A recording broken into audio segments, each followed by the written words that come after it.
앞선 이제 민수기 13장 말씀에 이제 앞선 말씀 가운데 이스라엘 백성들은 가나안을 정탐했던 각 지파 대표 12명이 이제 40일 동안 그 가나안 땅을 정탐한 그 결과 보고를 듣게 됩니다. 그런데 정탐을 하고 온 대부분의 반응이 어떻습니까?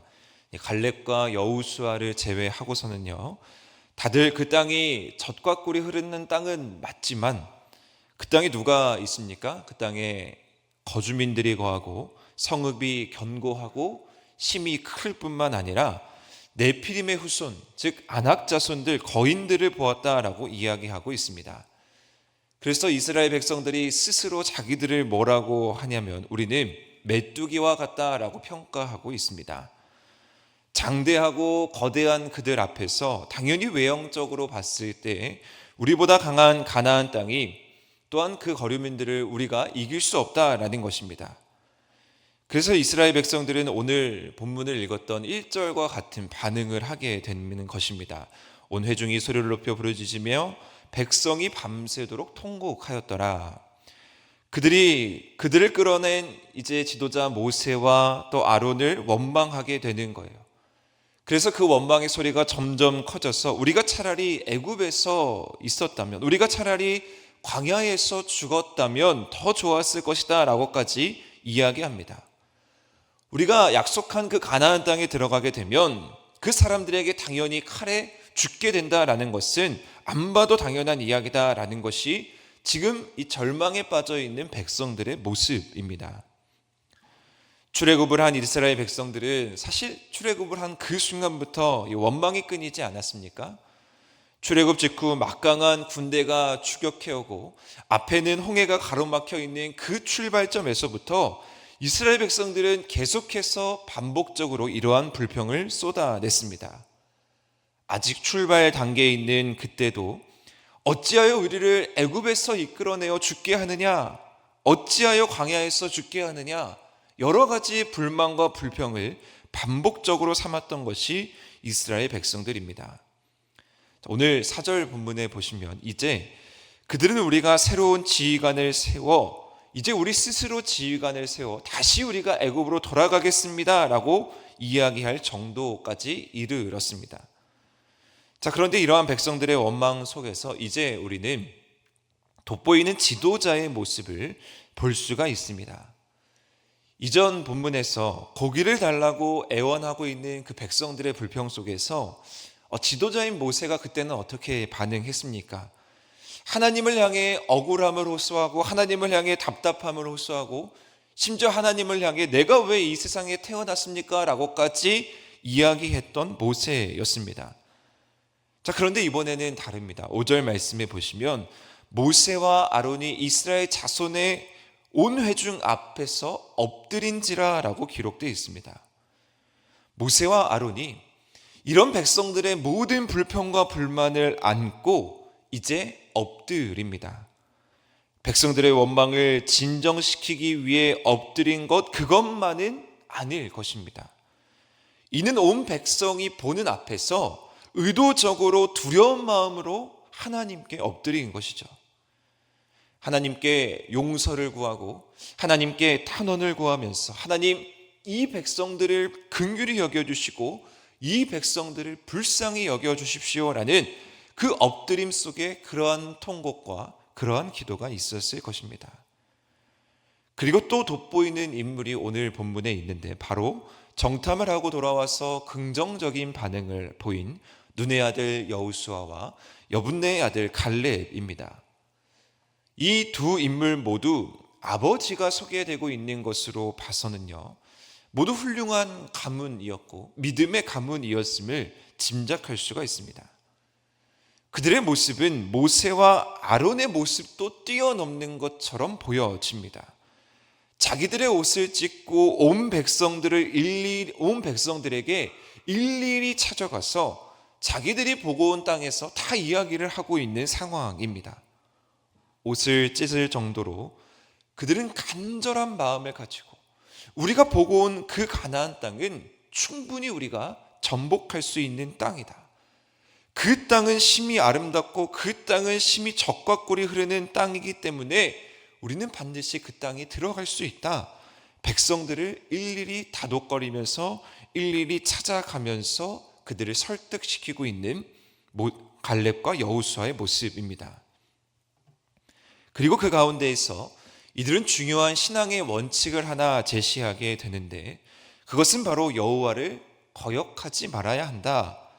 여호와가 우리와 함께 하신다라는 사실을 이야기하고 있습니다.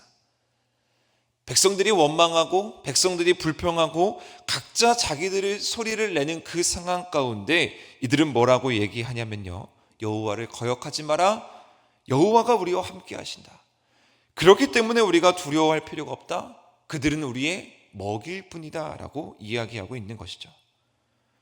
사랑하는 성도 여러분, 대단한 믿음의 고백 아니겠습니까?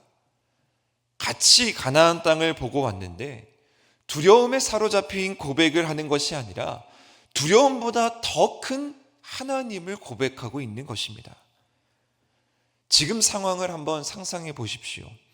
얼마나 큰 압박이 이 지도자들 가운데 있겠습니까? 백성들의 불만이 사실 하루 이틀의 불만이 아니라 계속해서 쌓여왔던 불만이 이제 완전하게 폭발한 상황이고요. 또 그것이 해결되지 않으면 또 지도자들을 못살게 굴고 있는 백성들의 모습입니다. 아마 군중 심리에 의해서 그렇게 마음먹지 않았던 사람들조차도 나는 그래도 한번 지도자들의 말씀을 잘 듣고 하나님의 말씀에 순종해보자 라고 마음먹었던 백성들조차도 군중 심리에 의해서 다 흔들리고 다 불평하고 다 비난할 정도로 강력한 부정의 영이 그들 가운데 가득했을 것입니다. 자, 그런데 우리는 오늘 모세와 또 아론 또 여호수아와 갈렙을 통해서 깨닫게 되는 것이 있습니다. 우리는 타협해서는 안 된다라는 사실입니다. 하나님의 사람은 결코 진리 앞에서 타협할 수 없는 것이죠. 가장 중요한 원칙은 무엇이냐면 하나님을 하나님으로 인정하는 것입니다. 생각해 보십시오. 처음부터 모세를 부르시는 그 순간부터 하나님은 하나님이셨습니다. 그리고 모세와 함께 활동하면서 옆에서 지켜본 아론 또 여호수아 갈렙은 분명하게 그 사실을 알았을 것입니다. 그들에게 약속하신 하나님, 또 그 약속을 이루신 위대하신 하나님을 알았던 것입니다.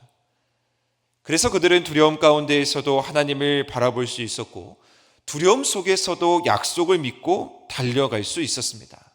왜냐하면 하나님은 반드시 역사하시기 때문입니다. 10절 말씀에 보시면 그 하나님의 역사가 절정으로 저는 나타난다라고 여겨지는데, 온 회중이 그들을 돌로 치려고 하는데 그때 회중이 이제 지도자들을 제거하고 이제 반역을 일으키려고 하는 그때에 하나님께서 하나님의 영광이 회막에서 이스라엘 자손 가운데 나타나게 됩니다. 그때에 하나님이 나타나신 것이죠. 애굽에 나와 큰 군대가 따라오고 홍해 앞에서 어쩔 줄 몰라 하는 그때에 하나님은 홍해를 갈라주셨습니다. 광야에서 어찌해야 할 바를 모르는 그때에 하나님께서는 백성들에게 불기둥과 구름기둥을 내려주시지 않았습니까? 고기가 먹고 싶다고 원망하던 그때에 하나님은 만나와 메추라기를 먹여주셨습니다. 하나님은 어떠한 분이십니까? 그때에 하나님의 역사를 나타내시는 분입니다.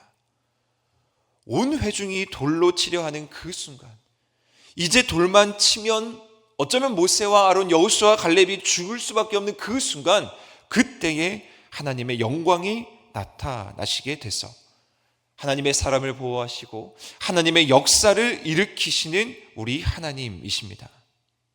하나님의 영광은 정확하게 하나님의 때에 나타난다라는 것을 우리는 오늘 본문 가운데에서 깊이 묵상할 수가 있습니다. 따라서 우리는 매 순간 매 시간 어떠한 상황과 어떠한 환경 가운데에서도 이 하나님의 영광, 하나님의 임재 가운데 머무는 것이 중요합니다. 왜냐하면 우리에게도 분명하게 동일한 그때가 있기 때문입니다. 우리가 오늘도 신앙을 지키고 어쩌면 우리도 때로는 원망하고 불평하고 때로는 많은 군중에 휩싸여서 동조하고 싶을 때도 있지만, 그러나 그렇지 않고 우리가 묵묵히 주의 진리를 전하고 우리가 부활의 소망을 전하고 우리가 부활하신 주님을 믿는 이유, 우리가 그 주님 앞에 엎드리는 이유가 무엇이겠습니까?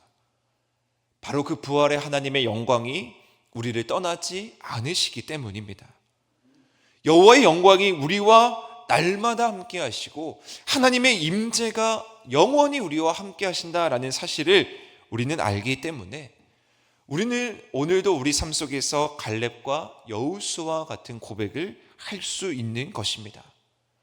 이 믿음의 고백이 결국 가나안을 이끌 수 있는 시작이었다라는 것을 우리는 알기에, 오늘 우리가 하고 있는 이 믿음의 고백이 결국 하나님께서 보여주실 영원한 하나님의 나라로 가는 그 시작점임을 알기에 우리는 이 자리에서 믿음을 지키고 우리는 이 자리에서 그 때를 기다리면서 나아가는 것입니다.